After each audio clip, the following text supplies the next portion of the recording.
అపకారికి ఉపకారం రాసినవారు వసుంధర గారు. విశాల దేశాన్నేలే కీర్తిసేనుడికి ఒకగానొక కుమార్తె. ఆమె పేరు ప్రియంవద. ఆమె గొప్ప సౌందర్యవతే కాక గురువుల ద్వారా రాజకుమార్తెకు అవసరం అయిన అన్ని విద్యలు నేర్చుకున్నది. అయితే ఆమె పుట్టగానే జాతకం చూసిన ఆస్థాన జ్యోతిష్కుడు రాజు రాణిలకు ప్రియంవద భవిష్యత్తును గురించిన కొన్ని వింత విషయాలు చెప్పాడు. ప్రియంవదకు పాముకాటు ప్రమాదం ఉన్నదని, ఆమె ఒక సామాన్యుణ్ణి వివాహం ఆడుతుందని, తమ ఆస్థాన జ్యోతిష్కుడు జ్యోతిష్య శాస్త్రంలో నిధి అన్న నమ్మకం కీర్తిసేనుడికి రాణికి ఉన్నది. తమ కుమార్తెను రానున్న ప్రమాదాల నుంచి కాపాడేందుకు వాళ్ళొక పథకం వేశారు.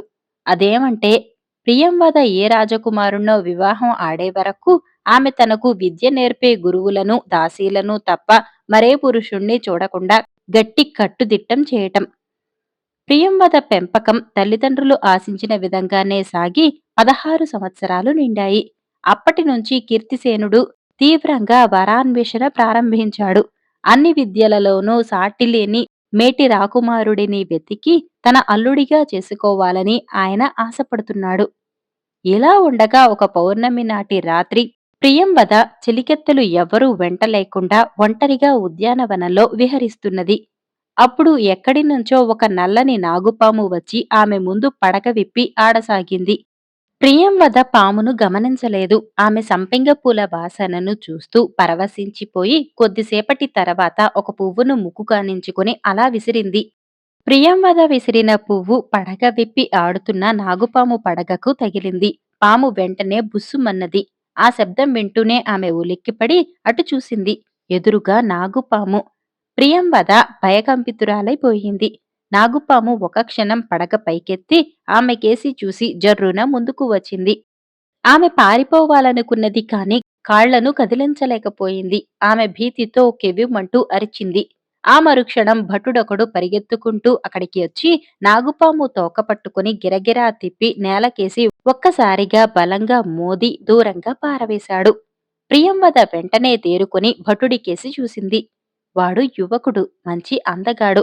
ఆమె అలాంటి రూపవంతుణ్ణి ఎంతవరకు చూసి ఉండలేదు. పైగా తను భయంతో కేకవేయగానే అతడక్కడికి ఎలా వచ్చాడో ఆమెకు అర్థం కాలేదు. ప్రియంవద భటుణ్ణి ఎవరు నువ్వు అని అడిగింది.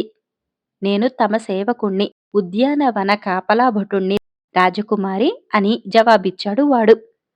రాజకుమారి తనను చూడకపోయినా కాపలా భటుడిగా వాడు రాజకుమారిని దూరంగా ఉండి చాలాసార్లు చూసి ఉన్నాడు. సమయానికి వచ్చి నా ప్రాణం కాపాడావు. నీకేం కావాలో కోరుకో అన్నది ప్రియంవద. నాకే కోరికలు లేవు అన్నాడు భటుడు. ఈ ప్రపంచంలో కోరికలుండని వారు ఉండరు. సందేహించకుండా నీ మనసులో ఎటువంటి కోరిక ఉన్నా సరే చెప్పు అన్నది ప్రియంవద. మనిషికి స్వర్గం చూడాలని ఉంటుంది. దేవుణ్ణి చూడాలని ఉంటుంది. ఇలాంటి కోరికలెవరైనా తీర్చగలరా అని అడిగాడు భటుడు. నేను తీర్చగల కోరికలేమీ నీకు లేవా అన్నది ప్రియంవద. తమరు నా కోర్కెను తీర్చగలరు, కాని తీర్చరు. ఒకవేళ తమరు నా కోర్కెను తీర్చుతానన్నా నేనంగీకరించెను అన్నాడు భటుడు. ఏమిటి నీ కోరిక అన్నది ప్రియంవద. భటుడి మాటలకు ఎంతో ఆశ్చర్యపోతూ, రాకుమారి, నేను తమను ప్రేమిస్తున్నాను. కాని మన పెళ్లి అసాధ్యం. ఎందువలనంటే నేను తమను ప్రేమిస్తున్నట్టు తెలిస్తే ప్రభువులు నా తల తీయించేస్తారు. నేను మిమ్మల్ని ప్రేమిస్తున్నాను. నా ప్రాణాన్ని ప్రేమిస్తున్నాను. బతికుంటే రోజు మిమ్మల్ని చూస్తూ ఉండవచ్చు అన్నాడు భటుడు. ఆ మాటలకు ప్రియంవద తెల్లబోయింది. భటుడు నిజమే చెప్పాడు. వాడిని పెళ్లాడటం తను సులభంగా తీర్చగల కోరికే. కాని ఆ కోరిక తను తీర్చలేదు. ఈ విషయం తెలిస్తే తన తండ్రి కోపగించుకోవటమే కాక భటుడి తల తీయించినా తీయించవచ్చు. అయితే తను ఇప్పుడేం చేయాలి? ప్రాణాలకు తెగించి తనను పాముకాటు నుంచి రక్షించిన భటుడి కోరిక కూడా తీర్చలేకపోతే తను రాజకుమారి అయుండి ఏం ప్రయోజనం? ప్రియంవద దిగులుగా, ఎంతకాలం నేను చాలా గొప్పదాన్ననుకున్నాను. ఉపకారికి ఉపకారం కూడా చేయలేని అసహ్యురాలిని. ఇప్పుడే తెలిసింది. నన్ను క్షమించు అన్నది. క్షమించటానికి నేను తమకు చేసిన ఉపకారం ఏమిటి? నేను తమ సేవకుణ్ణి. తమను రక్షించటం నా బాధ్యత. నా మీద అభిమానం ఉంటే అదే చాలు రాకుమారి అన్నాడు భటుడు. ప్రియంవద ఉద్యానం నుంచి పుట్టెడు దిగులుతో అంతఃపురానికి వెళ్ళింది. ఆ సమయంలో కీర్తిసేనుడు తన భార్య కాంతిమతితో మాట్లాడుతున్నాడు. రాజు రాణి కూడా ప్రియంవద రాకను గమనించలేదు. వాళ్ళిద్దరూ తనను గురించే మాట్లాడుకుంటున్నారని గ్రహించి ప్రియంవద అక్కడ ఉన్న ఒక తెరచాటుకు తప్పుకున్నది. నాకు ప్రియంవద వివాహం గురించి బెంగగా ఉన్నది అన్నాడు రాజు. అవును, నాకు ఏం చెయ్యాలో తోచటం లేదు. జాతకం ప్రకారం ప్రియంవద ఏ రాజకుమారుణ్ణో కాక సామాన్యుణ్ణి వివాహమాడవలసి ఉన్నది కదా. మన ఆస్థాన జ్యోతిష్కుడి మాట ఇంతవరకు ఏనాడూ తప్పు కాలేదు అన్నది రాణి. తల్లిదండ్రులు మాట విన్న ప్రియంవదకు ఒక విషయం అర్థమైంది. తను పుట్టగానే జాతకం చూసి ఆస్థాన జ్యోతిష్కుడు తను సామాన్యుణ్ణి వివాహం ఆడుతుందని చెప్పాడు. తల్లిదండ్రులకు ఇది ఇష్టం లేదు. ఇప్పుడు తనకు పెళ్ళీడు వచ్చింది. ఉద్యానవనంలో సామాన్యుడైన ఒక భటుడు తన ప్రాణాలు రక్షించి తనను పెళ్లాడాలన్న కోరిక వెలిబుచ్చాడు. అంటే జాతకం ప్రకారమే అంతా జరుగుతున్నదా? ప్రియంవద ఆ రోజంతా బాగా ఆలోచించింది. సామాన్యుడిని వివాహం చేసుకోవాలని తన జాతకంలో రాసి ఉన్నప్పుడు, అది నిజం కాక తప్పనప్పుడు, తనకు ఉపకారం చేసిన భటుణ్ణి పెళ్లి చేసుకోవటంలో తప్పేముంది? ఆలోచించిన కొద్దీ ప్రియంవదకు ఆ భటుణ్ణే వివాహం చేసుకోవాలి అనిపించింది. అయితే ఈ సంగతి తల్లిదండ్రులతో చెప్పటం ఎలా? ఆమె ఇలా ఆలోచిస్తూ ఉండగా అంతఃపురానికి ఆస్థాన జ్యోతిష్కుడు వచ్చాడు. కీర్తిసేనుడు, కాంతిమతి ఆయనతో రహస్యంగా మంతనాలు ప్రారంభించారు. వాళ్ళ మాటలు విన్న ప్రియంవద భయంతో నిలువునా వణికిపోయింది. ఆ ముగ్గురూ కలిసి వేస్తున్న పథకం ఏమంటే, ఎక్కడి నుంచో ఒక సామాన్య వ్యక్తిని పట్టుకువచ్చి రహస్యంగా అతడితో ప్రియంవద పెళ్లి జరిపించటం. తర్వాత ఆ వ్యక్తిని ఏ విషప్రయోగం ద్వారానో తుదముట్టించటం. ఈ విధంగా చేస్తే ఆ తర్వాత ప్రియంవద ఏ గొప్ప రాజకుమారుణ్ణో వివాహం ఆడవచ్చు. ఇప్పుడు ప్రియంవదకు ఒక విషయం స్పష్టంగా అర్థమైంది. తను ఉద్యాన కాపలా భటుణ్ణి వివాహం చేసుకుంటానంటే తన తల్లిదండ్రులు సంతోషంగా ఒప్పుకుంటారు. అది ముగియగానే అతణ్ణి చంపేస్తారు. ఇంతకన్నా ఘోరం ఉండదు. ప్రియంవద సాయంత్రం ఒంటరిగా ఉద్యానవనానికి వెళ్లి భటుణ్ణి పిలిచి, నిన్న నీ పేరు అడగటం మరిచాను. ఇప్పుడు చెప్పు, నీ పేరేమిటి అని అడిగింది. నా పేరు జయుడు అన్నాడు భటుడు. ఆ వెంటనే ప్రియంవద, జయా, మనం పెళ్లి చేసుకుందాం అన్నది. రాకుమారి, అంత సాహసం నేను చెయ్యలేను. నాకు భయం అన్నాడు జయుడు. ఎలాంటి ప్రమాదం జరక్కుండా ఒక ఉపాయం చెబుతాను అన్నది ప్రియంవద. ప్రియంవద తమ పెళ్లి విషయమై ఏదో ఉపాయం చెబుతాననగానే జయుడు ఒక క్షణం మౌనంగా ఊరుకొని తర్వాత భయంగా, ఏమిటది అని అడిగాడు. జాగ్రత్తగా విను. అంతఃపురంలో నుంచి బయటపడటానికి ఒక రహస్య సొరంగ మార్గం ఉన్నది. నేను ఆ మార్గాన బయటకు వెళ్ళిపోతాను. నగరంలో నీ ఇంటి వివరాలు చెప్పు. మారువేషంలో అక్కడికి వస్తాను అన్నది ప్రియంవద. మీరు అంతఃపురంలో లేరని తెలియగానే ఎంత కల్లోలం బయలుదేరుతుందో ఆలోచించారా అని అడిగాడు జయుడు. ఆ మాత్రం నాకు తెలియకపోలేదు. ఈలోగా నువ్వు చేయవలసిందేమంటే ఉద్యానవనంలోకి ఒక మాంత్రికుడొచ్చి రాకుమారిని ఎత్తుకుపోయాడని గొడవ చేయటం. అప్పుడు మా నాన్న ఒక ప్రకటన చేస్తాడు. మాంత్రికుడి బారి నుంచి ఎవరు నన్ను రక్షిస్తే వారికి నన్నిచ్చి వివాహం చేస్తానని. కొన్నాళ్లాగి నువ్వు నన్ను మా నాన్న దగ్గరకు తీసుకుపోయి మాంత్రికుణ్ణి చంపేశానని చెప్పు. నువ్వు చెప్పినవన్నీ నిజమేనని నేనూ చెబుతాను. అప్పుడు నీకు మహావీరుడన్న కీర్తి వస్తుంది. మన వివాహం జరుగుతుంది. ఎవరికీ ప్రమాదం ఉండదు అన్నది ప్రియంవద. జయుడికి ఈ ఉపాయం నచ్చింది. వాడు ప్రియంవదతో, నువ్వెలా చెబితే అలా చేస్తాను రాజకుమారి అన్నాడు. జయుడి జవాబుకు తృప్తిపడి ప్రియంవద అంతఃపురానికి తిరిగి వచ్చింది. ఆమె తన పథకాన్ని అమలు చేయటం గురించి చాలా దీర్ఘంగా ఆలోచించింది. ముందు ఆమె అంతఃపురంలోని రహస్య సొరంగానికి సంబంధించిన పూర్తి వివరాలు రాబట్టాలనుకున్నది. కాని ఇందుకు ఎవరినడగాలి? తల్లినడిగితే ఆమె అనుమానించవచ్చు. ప్రియంవదకు ఆ సొరంగ మార్గం ఎక్కడ ఉన్నది, అందులోకి ఎలా ప్రవేశించాలి అన్నంత వరకు తెలుసు. అయితే అదెక్కడికి దారి తీస్తుందో మాత్రం ఆమెకు తెలియదు. ఆ సంగతి తెలుసుకునేందుకామె ఆనాటి అర్ధరాత్రి వేళ సొరంగంలో ప్రవేశించింది. ఆ సొరంగానికి మొత్తం 3 ప్రవేశ మార్గాలున్నాయి. ఒకటి రాజు మంత్రాంగ మందిరంలోనూ, మరొకటి రాణి శయనాగారంలోనూ, వేరొకటి రాజకుమారి శయన మందిరంలోనూ ఉన్నవి. రాజకుమారి నిద్రించే హంసతూళికా తల్పం కింద ఉన్న రాతి పలకను తొలగించితే దిగువకు మెట్లుంటాయి. లోనికి దిగి తిరిగి రాతి పలకను ఎప్పటలా అమర్చవచ్చు. ప్రియంవద ఆ విధంగా చేసి సొరంగ మార్గాన కొద్ది దూరం నడిచింది. అంతా కటిక చీకటి. కొద్దిసేపటికి ఆమె కళ్ళు ఆ చీకటికి అలవాటు పడ్డాయి. ఆమె ముందుకు నడవసాగింది. అలా ఎంత దూరం నడిచినా దాని అంతు కనిపించటం లేదు. సొరంగం చివరకు పోయి దాని వివరాలు జయుడితో చెప్పాలనుకున్నదామె. కాని ఇప్పుడది సాధ్యంగా తోచలేదు. త్వరగా సొరంగం చివర భాగం కూడా చూడాలన్న ఆత్రం కొద్దీ ప్రియంవద పరిగెత్తడం ప్రారంభించింది. అలా కొంత దూరం పరిగెత్తేసరికి ఆమెకు ఆయాసం వచ్చింది. ఇక ఒక్క అడుగు కూడా ముందుకు వేయలేక ఉన్న చోటనే కూర్చున్నది. అసలే బాగా అర్ధరాత్రి వేళ బయలుదేరిందేమో, ఆమెకు నిద్ర ముంచుకురాసాగింది. దానికి తోడు విపరీతమైన అలసట. అందువల్ల ప్రియంవద ఆ సొరంగంలోనే ఒళ్ళు తెలియకుండా నిద్రపోయింది. అలా ఎంతసేపు నిద్రపోయిందో ఆమెకు తెలియదు. హఠాత్తుగా మెలకువ వచ్చి ప్రియంవద ఉలిక్కిపడి లేచి కూర్చున్నది. చుట్టూ చీకటి. ఆమెకు వెంటనే తను సొరంగ మార్గంలో ఉన్నట్టు గుర్తుకు రాలేదు. ఆ సంగతి గుర్తుకు రాగానే లేచి నిలబడింది.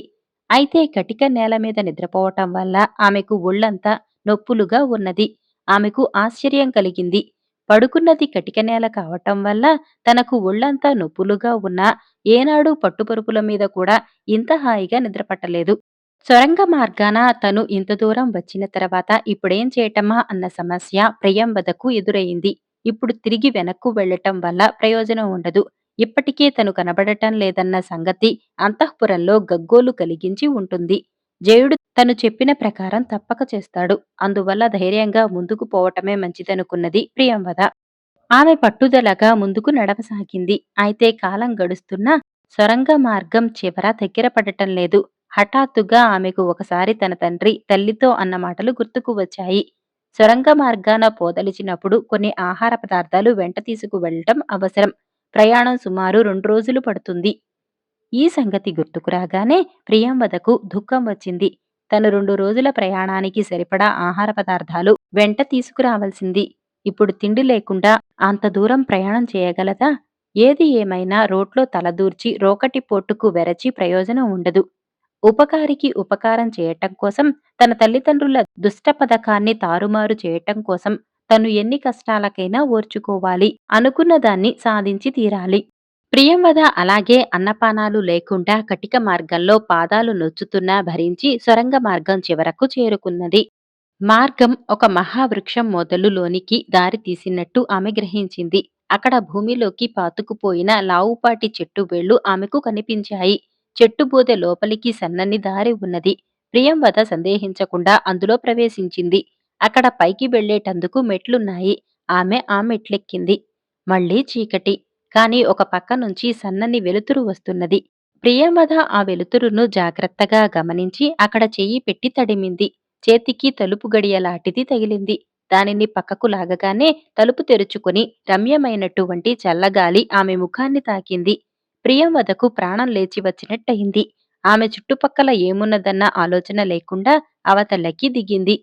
ఆ మరుక్షణం దేవత ప్రత్యక్షమైంది, దేవత ప్రత్యక్షమైంది అన్న పెద్ద కేకలు ఆమెకు వినిపించాయి. ప్రియంవద ఒక క్షణం నివ్వెరపోయి అలా కేకలు పెడుతున్న వాళ్ళెవరో తెలుసుకునేందుకు తల తిప్పబోయింది. కాని ఆ క్షణంలోనే ఆమెకు స్పృహ తప్పింది.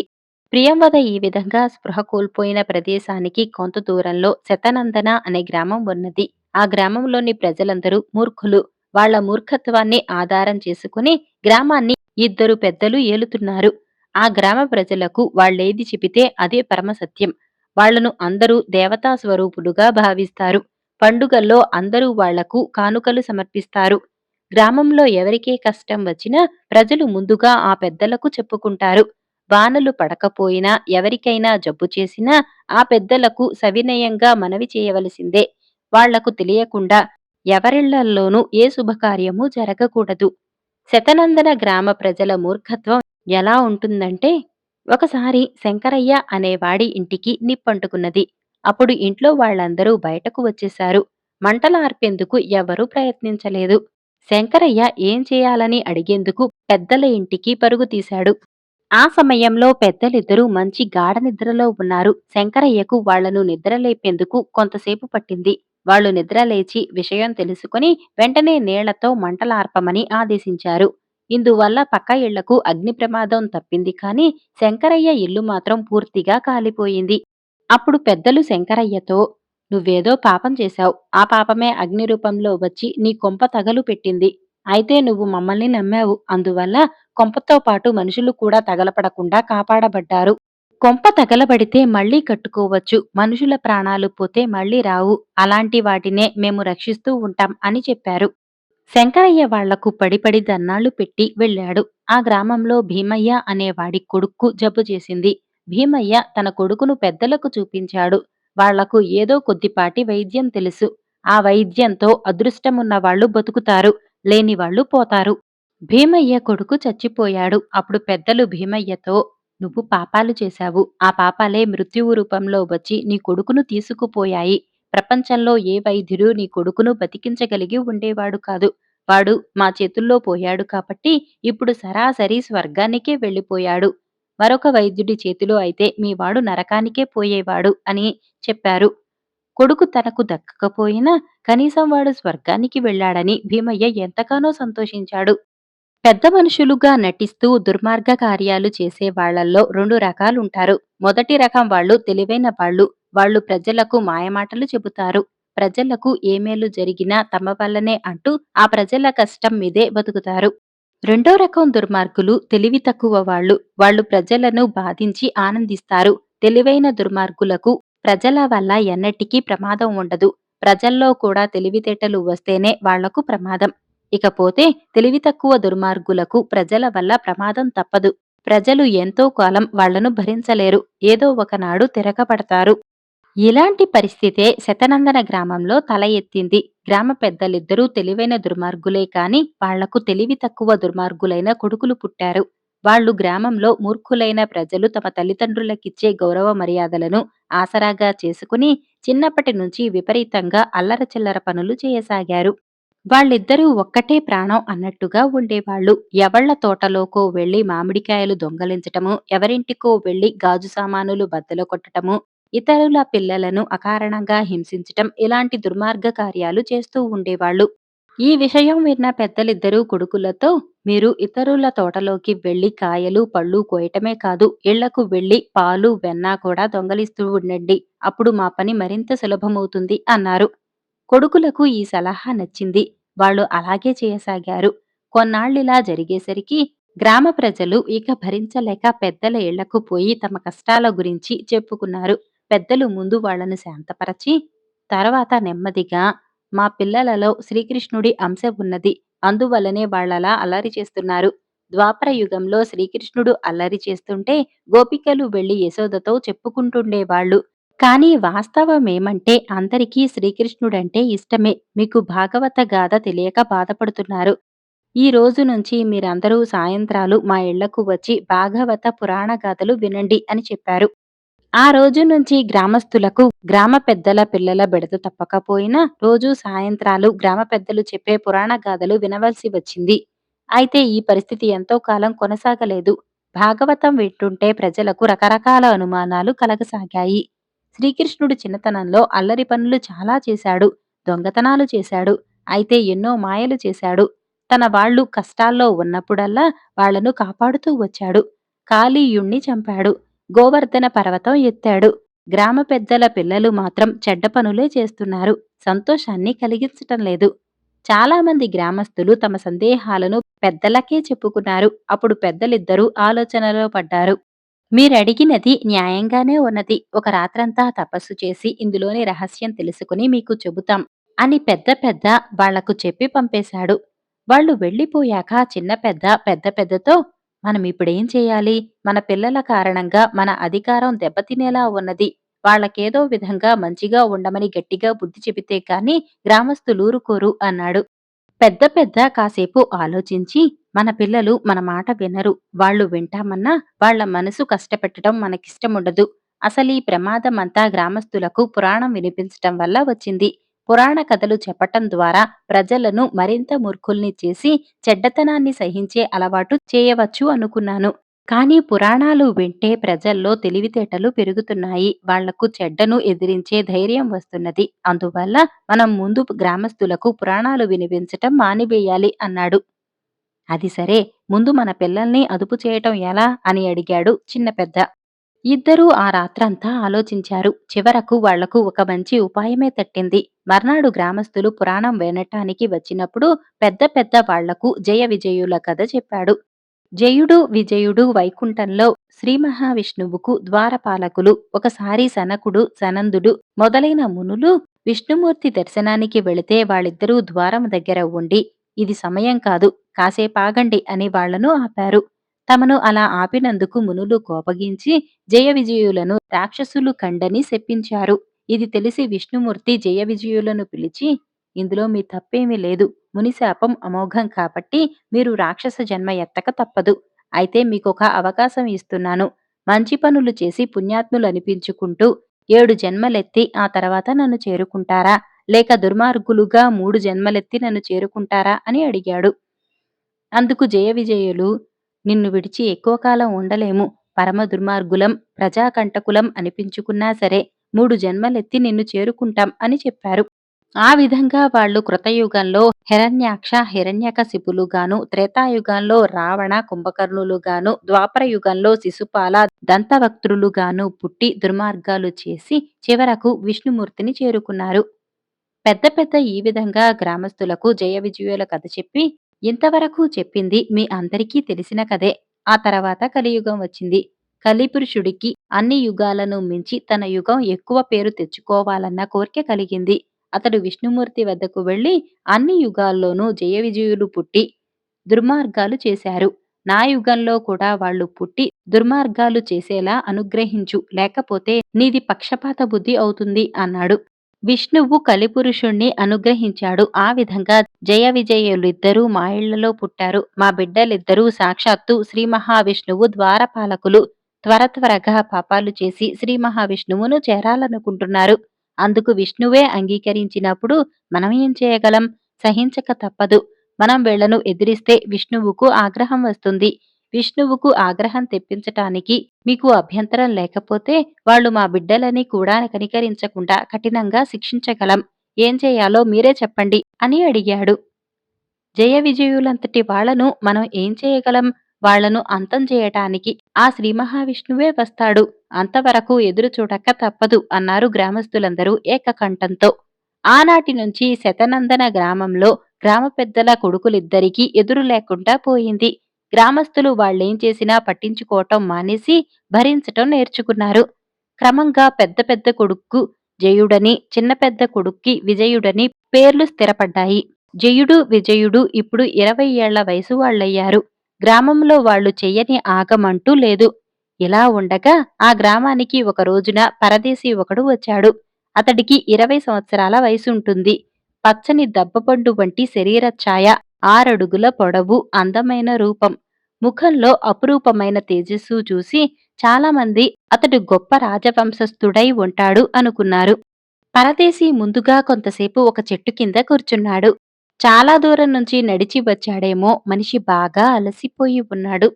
కాసేపు సేద తీరాక ఆదారినే పోతున్న ఒక దానయ్యను పలకరించి, బాబూ, ఈ ఒక్కరోజు నీ ఇంట ఉంటాను, సమ్మతమేనా అని అడిగాడు. దానయ్య కంగారుగా, ఏమో, మా గ్రామ పెద్దనడిగి చెబుతాను అని వెళ్ళిపోయాడు. పరదేశీ ఆశ్చర్యపడుతూ చెట్టు కింది నుంచి లేచి బయలుదేరాడు. అప్పుడతటికి నది నుంచి నీరు తీసుకువస్తున్న ఒక స్త్రీ కనిపించింది. పరదేశీ ఆమెను, అమ్మా, దాహంగా ఉన్నది, కాసిని మంచినీళ్ళిస్తారా అని అడిగాడు. ఆ స్త్రీ, ఏమో, మా గ్రామ పెద్దనడిగి చెబుతాను అని వెళ్ళిపోయింది. ఆ తర్వాత పరదేశి దారిలో ఎదురైన చాలా మందిని పలకరించాడు. అతడేమడిగినా అందరూ గ్రామ పెద్ద గురించే చెప్పసాగారు. తమాషాగా ఉన్నదే అనుకుంటూ పరదేశీ గ్రామ వీధులన్నీ తిరుగుతూ ఉండగా అతడికి ఒక ఇంట్లో నుంచి ఏడుపులు వినిపించాయి. కారణం ఏమిటో తెలుసుకోవాలని అతడు ఆ ఇంట్లో అడుగుపెట్టాడు. అక్కడ నేల మీద ఒక చాప వేసి ఉన్నది. దానిమీద 10 ఏళ్ల కుర్రవాడొకడు పడుకుని ఉన్నాడు. వాడి చుట్టూ చేరి 10 మంది పెద్దవాళ్లు శోకాలు పెడుతున్నారు. పరదేశీ వాళ్లను, ఏం జరిగింది? అందరూ ఎందుకలా దుఃఖిస్తున్నారు అని అడిగాడు. ఆ ప్రశ్న విని వాళ్ళు తలలు ఎత్తి పరదేశీని చూశారు. వాళ్లల్లో ఒకడు కంగారుగా, నువ్వు పరదేశివి కదా, మా గ్రామ పెద్దకు చెప్పందే నీకెలాంటి జవాబు ఇవ్వం అన్నాడు. పరదేశీ అతడి మాటలు పట్టించుకోకుండా ముందుకు వెళ్లి చాప మీద ఉన్న కుర్రవాడి పక్కనే కూర్చొని నాడీ పరీక్షించి చూసి, మీరెందుకు ఏడుస్తున్నారో తెలియటం లేదు. ఈ బాలుడి ఆరోగ్యానికి ఎలాంటి ప్రమాదం లేదు. నేను వైద్యం చేసి బతికించగలను అన్నాడు. అప్పుడు వాళ్లలో ఒక స్త్రీ, మేము చేసిన పాపాలకు ఫలితంగా వీడు చచ్చిపోక తప్పదు. మా గ్రామ పెద్ద వైద్యం చేసినా వీడికి నయం కాలేదు. ఇంకెవరైనా వైద్యం చేసినా వీడి ప్రాణాలు దక్కవు కాని చచ్చి నరకానికి పోతాడు అన్నది. పరదేశి తను వైద్యం చేసేందుకు వాళ్ళ అనుమతి కోసం అడిగాడు. వాళ్ళు ఒప్పుకోలేదు. చివరికతడు బాగా విసిగిపోయి, మీరు వద్దన్నా సరే, నా కళ్ళ ముందు ఒక మనిషి ప్రాణాలు పోతుంటే చూస్తూ ఊరుకోను. నేనీ బాలుడికి వైద్యం చేసి తీరుతాను అన్నాడు. మేము నిన్ను వైద్యం చెయ్యనివ్వం అన్నారు అందరూ ఏకకంఠంతో. పరదేశి వెంటనే, నన్ను వైద్యం చెయ్యకుండా ఎలా ఆపగలరు? అలా ఆపమని గ్రామ పెద్ద మీకు చెప్పలేదు కదా అని ప్రశ్నించాడు. ఆ ప్రశ్న వింటూనే బాలుడు చుట్టూ ఉన్నవాళ్లు సందిగ్ధంలో పడ్డారు. ఈ పరదేశి చెప్పింది నిజమే. మనం త్వరగా వెళ్లి పెద్దల అనుమతి తీసుకుని రావాలి. వాళ్ళల్లో ఇద్దరు పెద్దల ఇళ్లకు పరిగెత్తారు. పెద్దల అనుమతి తీసుకురావాలని ఇద్దరు గ్రామస్తులు వెళ్లిన వెంటనే పరదేశి ఆ బాలుడి అరికాళ్లు అరచేతులు బాగా రుద్దాడు. తర్వాత అరచేతితో వాడి గుండెల మీద రాశాడు. కొద్ది క్షణాల్లో బాలుడు కళ్ళు తెరిచి చిన్నగా మూలిగాడు. పరదేశి వెంటనే లేచి ఇంటి పెరట్లోకి వెళ్ళాడు. అక్కడ ఉన్న ఏవో చెట్ల ఆకులు కోసుకువచ్చి, ఈ ఆకులు ప్రతి ఇంటి పెరటి దొడ్లోనూ ఉంటాయి. వీటితో ఎన్నో రకాల వ్యాధులను నయం చేయవచ్చు అంటూ వాటిని తన రెండు అరచేతుల మధ్య నలిపి వచ్చిన రసాన్ని ఆ బాలుడి నోట్లో 4-5 చుక్కలు పోశాడు. మరుక్షణం బాలుడు లేచి కూర్చొని తల్లిదండ్రులకేసి చూస్తూ చిన్నగా నవ్వాడు. బాలుడి తల్లి పట్టరాని ఆనందంతో పరదేశికి నమస్కరించి, నువ్వు మనిషివి కాదు, దేవుడివి. చచ్చిపోయాడనుకున్న నా బాబును రక్షించావు అన్నది. ఈలోగా గ్రామ పెద్దలిద్దరూ అక్కడికి వచ్చారు. జరిగింది చూసి తెల్లబోయారు. చిన్న పెద్ద పరదేశీ వంక క్రూరంగా చూస్తూ, మా మందులకు బతకనివాడు నీ మందుకు బతికాడంటే నువ్వు మాంత్రికుడివై ఉండాలి. మా గ్రామానికెందుకు వచ్చావో చెప్పు అని గద్దించి అడిగాడు. పరదేశి ఎంతో శాంతంగా, అయ్యా, నేను మాంత్రికుణ్ణి కాను. హిమాలయాల్లో ఒక గొప్ప తపశ్శాలి వద్ద పెరిగాను. ఆయన దగ్గరే సకల విద్యలు అభ్యసించాను. మంచితనంతో 10 మందికి సేవ చేయమని ఆయన ఆదేశించగా దేశాలు తిరుగుతూ ఇక్కడికి వచ్చాను. నా కళ్ల ముందే ఒక నిండు ప్రాణం పోతూ ఉండగా చూడలేక నాకు తెలిసిన వైద్యం చేశాను అని గ్రామ పెద్దలకు తన కథ చెప్పుకున్నాడు. మా అనుమతి లేకుండా ఈ బాలుడికి వైద్యం చేసేవావు. అందువల్ల ఈ గ్రామానికే అరిష్టం. ఆ అరిష్టం పోవాలంటే ఏ బాలుడినైతే నువ్వు బతికించావో ఆ బాలుడి తల్లిదండ్రులే నిన్ను కొరడా దెబ్బలు కొడితే భరించాలి. ఇందుకు అంగీకారమేనా అని అడిగాడు పెద్ద పెద్ద. ఆ విధంగా మీ గ్రామానికి అరిష్టం తొలగిపోతుందంటే ఆ దెబ్బలు తినటానికి నేను సిద్ధంగా ఉన్నాను అన్నాడు పరదేశి. పెద్దలు ఆజ్ఞాపించగా ఆ బాలుడి తల్లిదండ్రులు చెరొక 10 కొరడా దెబ్బలు పరదేశిని కొట్టారు. పరదేశి వీపు చిట్లి రక్తం కారింది. మా గ్రామానికి అరిష్టం పోయింది. తక్షణం నువ్వు మా గ్రామాన్ని విడిచి వెళ్ళు అన్నారు పెద్దలిద్దరు. అందుకు పరదేశి, అయ్యా, నా వల్ల వచ్చిన అరిష్టం పోయే ఉపాయం మీరే చెప్పారు. నేనెవరికీ సాయం చేసినా వారి వల్ల 20 కొరడా దెబ్బలు తింటూ ఉంటాను. ఆ విధంగా మీ గ్రామానికే అరిష్టం ఉండదు.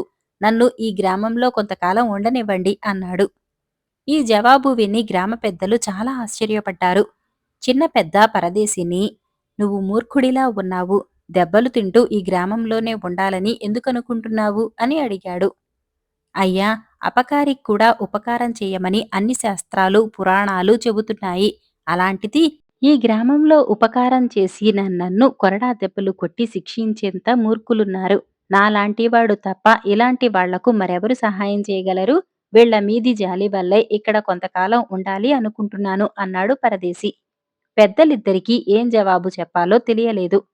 ఈ పరదేశీ వల్ల తమ అధికారానికి ప్రమాదం రావచ్చునని వాళ్ళు అనుమానించి, నువ్వు ఎన్ని చెప్పినా లాభం లేదు, వెంటనే గ్రామం వదిలిపో అన్నారు కోపంగా. నేను వెళ్ళను అన్నాడు పరదేశి నెమ్మదిగా. వెళ్ళకపోతే నిన్ను బలవంతంగా పంపివేయగలం తెలుసా అన్నారు పెద్దలిద్దరూ రోషంగా. పరదేశి చిరునవ్వు నవ్వి, నాకిష్టమై సహిస్తే సరే, కాని బలవంతంగా మాత్రం నన్నెవరూ ఏమీ చేయలేరు. నాకిష్టం లేనప్పుడు నన్నెవరైతే కొడతారో వాళ్లకే ఆ దెబ్బలు తగులుతాయి.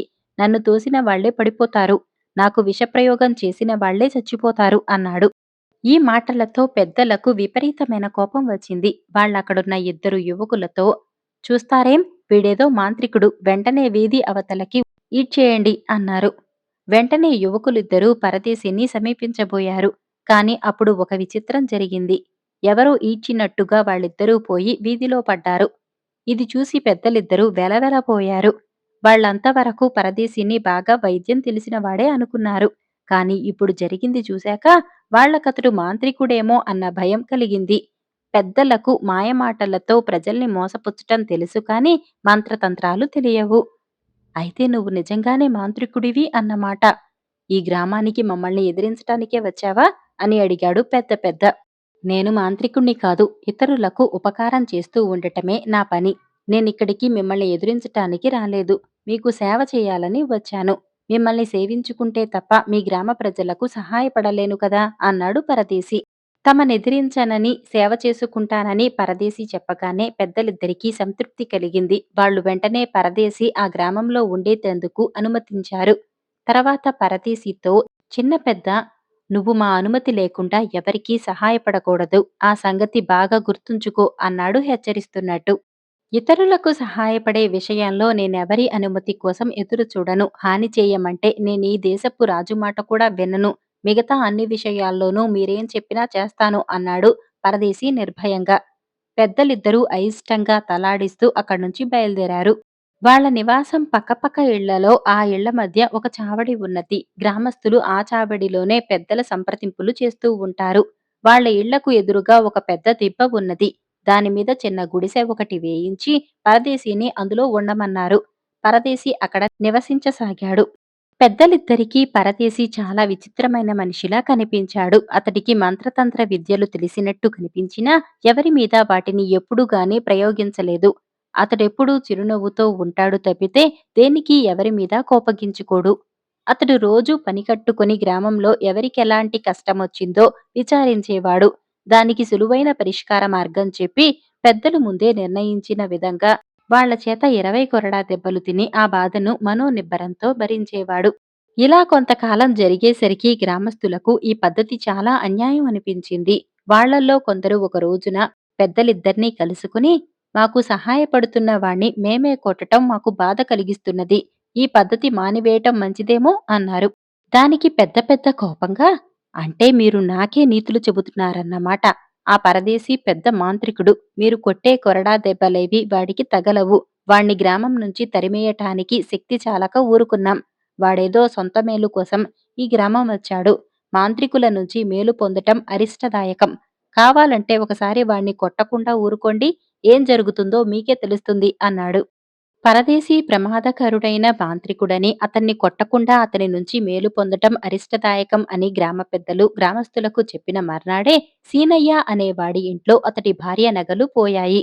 ఆమె ఒక గుడ్డలో నగలు పెట్టి మూట కట్టి చెరువుకు స్నానానికి వెళ్ళింది. తిరిగి వచ్చి చూస్తే నగలు కనిపించలేదు. ఈ విషయం తెలిసి పరదేశి సీనయ్య ఇంటికి వెళ్లి వివరాలన్నీ అడిగి తెలుసుకున్నాడు.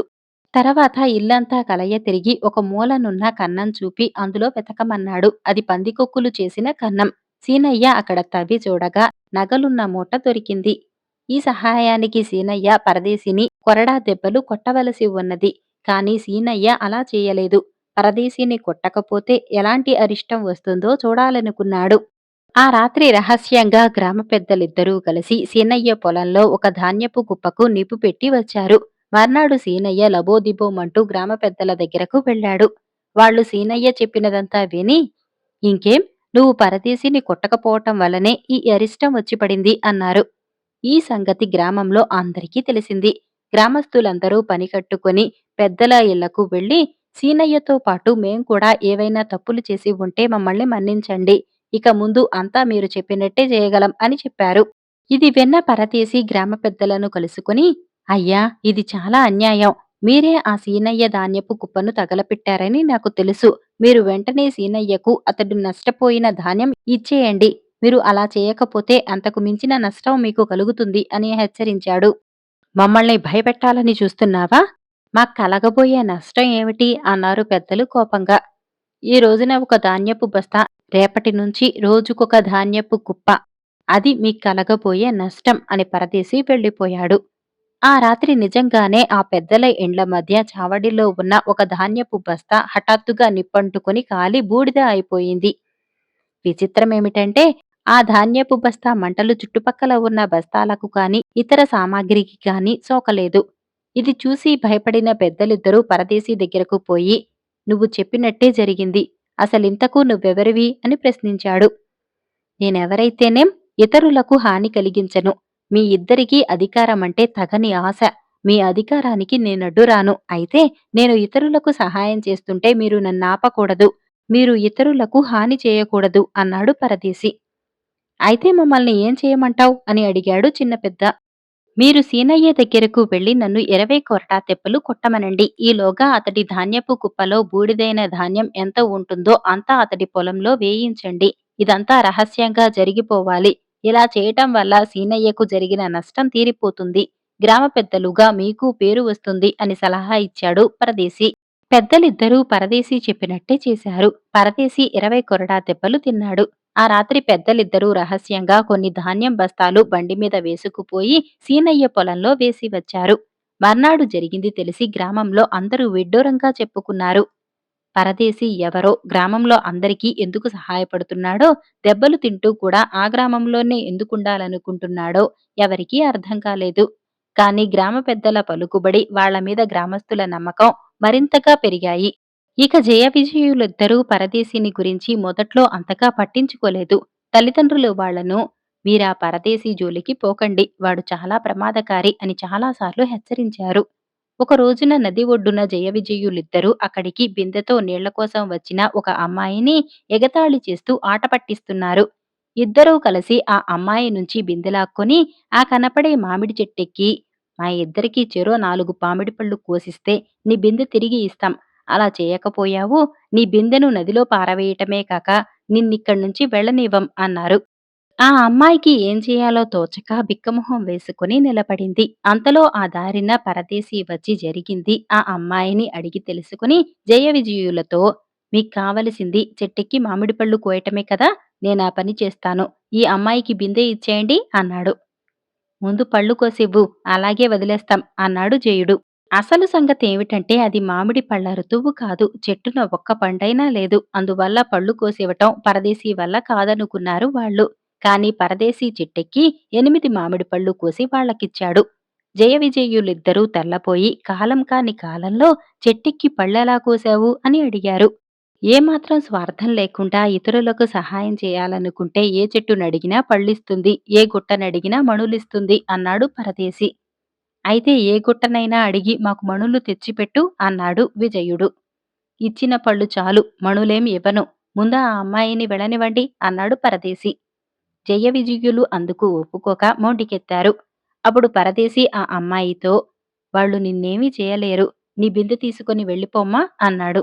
ఆ అమ్మాయి వెంటనే బిందె తీసుకుని బయలుదేరింది. ఆమెను ఆపాలని జయ విజయులిద్దరూ అనుకున్నారు కాని వాళ్లకు కాళ్ళు చేతులు కదల్లేదు. ఆమె కనుచూపు దాటిపోయిన తర్వాతే వాళ్లకు కాళ్ళు చేతులు స్వాధీనంలోకి వచ్చి నోరు విప్పి మాట్లాడగలిగారు. నువ్వు మాంత్రికుడివా అని అడిగాడు జయుడు పరదేశిని. నాకు తెలిసిన మంత్రం ఒకటే, అదే మంచితనం అన్నాడు పరదేశి. మా సరదాకు అడ్డు వచ్చావు, నువ్వేం మంచివాడివి అన్నాడు విజయుడు. ఇతరులను బాధించనంతే వరకు మీ సరదాలకు నేనడ్డురాను. ఇక మీదట మీరెప్పుడైనా ఇతరులను బాధించాలనుకుంటే మాత్రం మీ కాళ్ళు చేతులు కదలవు, నోరు మెదలదు. బాగా గుర్తుంచుకోండి అని పరదేశి అక్కడ్నుంచి వెళ్ళిపోయాడు. ఆ తర్వాత జయ విజయులకు పరదేశి చెప్పినట్టే జరిగింది. వాళ్ళు గ్రామస్తులను బాధించటం తగ్గిపోయింది. తమ సరదాలకు పరదేశి అడ్డు తగులుతున్నాడని వాళ్ళు తండ్రులకు చెప్పుకున్నారు. అయినా ఆ పెద్దలు ఈ విషయం అంతగా పట్టించుకోలేదు. జయ విజయులు దుర్మార్గ కార్యాలు చేయకపోతే గ్రామస్తులు తమనింకా ఎక్కువగా గౌరవిస్తారని వారు భావించారు. ఈ విధంగా జయ విజయులకు పరదేశి అంటే ద్వేషం ప్రారంభమైంది. వాళ్ళొకసారి పరదేశి నిద్రపోతున్నప్పుడు తాళ్లతో బంధించి నీటిలో పారవేయాలి అనుకున్నారు. అయితే వాళ్ళు తాళ్లు తీసుకుని పరదేశి ఇంట్లోకి వెళ్లేసరికి అవి వాళ్ళనే బంధించి వేశాయి. వాళ్ళు కదల్లేక మూలుగుతుంటే నిద్రపోతున్న పరదేశికి మెలకువ వచ్చింది. ఆయన వాళ్ళ బాధ చూసి జాలిపడి తనే వాళ్ళ కట్లు విప్పి, నన్ను మోసంతో ఎవరు బాధించాలనుకున్నా అలాంటి హింసకు వాళ్లే గురవుతారు. నేను ఒప్పుకుంటే తప్ప నన్నెవరూ బంధించలేరు అని చెప్పాడు. జయ విజయులు అప్పటికేమీ మాట్లాడకుండా వెళ్ళిపోయారు. కాని వాళ్లల్లో పరదేశిని హతమార్చాలన్న పట్టుదల ఎక్కువైపోయింది. జయ విజయులకు పరదేశిని ఎలాగైనా హతమార్చాలన్న పట్టుదల కలిగింది. పరదేశికి భోజనం రోజు జయ విజయుల ఇంటి నుంచే వెళ్లేది. పరదేశిని బాధించాలని వాళ్ళు అందులో ఒక రోజున బాగా కారం కలిపారు. ఇందువల్ల పరదేశికి ఎలాంటి బాధ కలగలేదు కాని వాళ్ళ భోజనం కారం మయమైపోయి నోరంతా పొక్కింది.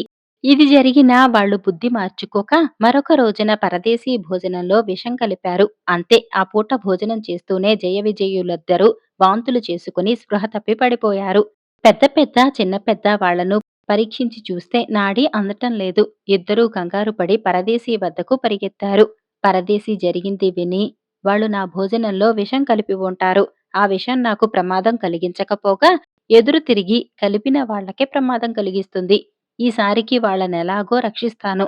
మరొకసారి ఇలా జరిగితే వాళ్ళను నేను కూడా రక్షించలేను అంటూ పెద్దల ఇంటి పెరట్లోకి వెళ్లి అక్కడేవో మొక్కల ఆకులు దూసి తెచ్చి వాటి పసరు జయవిజయుల నోట్లో పోశాడు.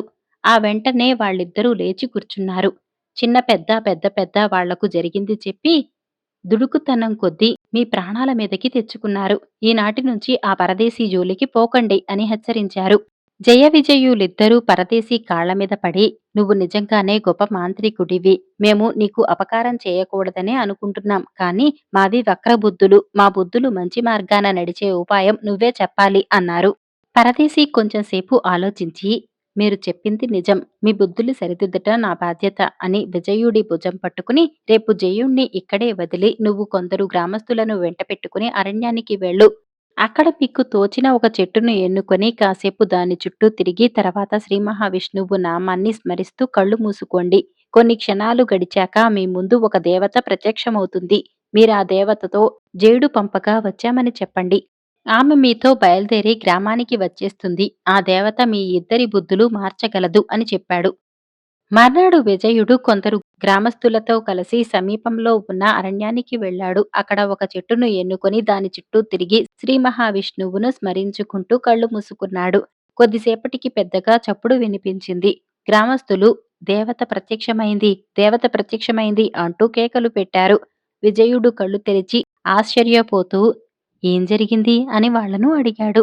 గ్రామస్తులు చెట్టుకు ఒక పక్కగా సొమ్మసిల్లి పడి ఉన్న ప్రియంవదను చూపుతూ ఎక్కడి నుంచి వచ్చిందో తెలియదు, ఇదిగో దేవత అన్నారు. విజయుడు ప్రియంవదను సమీపించి పరీక్షగా చూసి ఆమె స్పృహ తప్పి ఉన్నట్టు గ్రహించి గ్రామస్తులకు నీళ్లు తేవలసిందిగా చెప్పాడు. వాళ్ళు నీళ్లు తేగానే ఆమె ముఖం మీద చల్లాడు. ప్రియంవద కళ్ళు తెరిచి నేనెక్కడున్నాను అన్నది. అందుకు విజయుడు మేము ఇక్కడికి దగ్గర్లో ఉన్న గ్రామస్తులం. జయుడు పంపగా వచ్చాం. మాతో గ్రామానికి వస్తావా అని అడిగాడు. జయుడి పేరు వింటూనే ప్రియంవద అతడు తమ అంతఃపురంలోని కాపలా భటుడు అనుకున్నది. ఆ కారణం వల్ల ఆమె అంగీకార సూచకంగా తల ఊపి నాకు బాగా ఆకలిగా ఉన్నది అన్నది. నీవు కోరినవన్నీ ఇస్తాం. మాతో గ్రామానికి బయలుదేరు అన్నాడు విజయుడు. గ్రామస్తులు ప్రియంవదను దేవతగా భ్రమించి ఆమె కోసం ఒక పల్లకీ తెచ్చారు. ప్రియంవదను అందులో కూర్చోపెట్టి అందరూ శతనందన గ్రామం చేరారు. తర్వాత ఆమెను పరదేశీ నివసించే ఇంట వదిలిపెట్టారు. పరదేశీ చెప్పిన విధంగానే దేవత ప్రత్యక్షమైందని విని గ్రామంలోని పిల్ల పెద్ద అందరూ ప్రియంవదను చూడవచ్చారు. ఆమె అందచందాలు చూసి అందరూ అబ్బురపడ్డారు. పరదేశీ గ్రామస్తులంతా అక్కడి నుంచి వెళ్లిపోయేదాకా ఆగి ఎవరు నువ్వు? అరణ్యంలో హఠాత్తుగా ఎలా ప్రత్యక్షమయ్యావు? అని ప్రియంవదను అడిగాడు. ప్రియంవద పరదేశీ ముఖంలోని దివ్య తేజస్సుకు ఆశ్చర్యపడి అయ్యా నీవెవరో చూడపోతే యువకుడిలా ఉన్నావు. కాని ముఖంలో మహాజ్ఞానులకు మించిన తేజస్సు ఉట్టిపడుతున్నది. మీ ముందు నా చరిత్ర దాచలేను అని తన కథ అంతా పరదేశీకి వివరించి చెప్పింది. అది విని పరదేశీ ఆమెకు తన కథ చెప్పి అంతా చిత్రంగా ఉన్నది. ఒక జయుడి కోసమని బయలుదేరి మరొక జయుడున్న చోటికి చేరావు.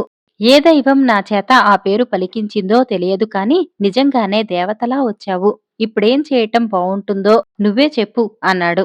ప్రియంవద ఆ మాటలకు సిగ్గుపడుతూ నిన్ను చూడగానే నా మనసులో ఎన్నడూ ఎరుగని సంతోషం పుట్టింది. నాకు నీ దగ్గరే ఉండిపోవాలి అనిపిస్తుంది. నాకిప్పుడు మరే ఇతర కోరిక లేదు అన్నది. ఈ జవాబు వింటూనే పరదేశీ కంగారుపడి నువ్వు జయ విజయుల బుద్ధులను సక్రమ మార్గంలో పెట్టగలవు అనుకుంటున్నాను. ముందు ఆ పని చూడటం నా కర్తవ్యం అన్నాడు.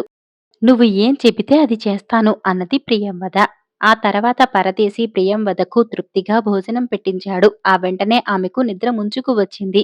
ఈ లోపల జయుడు విజయుడు కూడా ప్రియంవద అందచందాలకు బాగా ఆకర్షితులయ్యారు. ఆ కారణం వల్ల ఆనాటి నుంచి ఇద్దరూ ఆమె వద్దనే ఉంటూ ఇతర విషయాలేమీ పట్టించుకోవటం మానేశారు.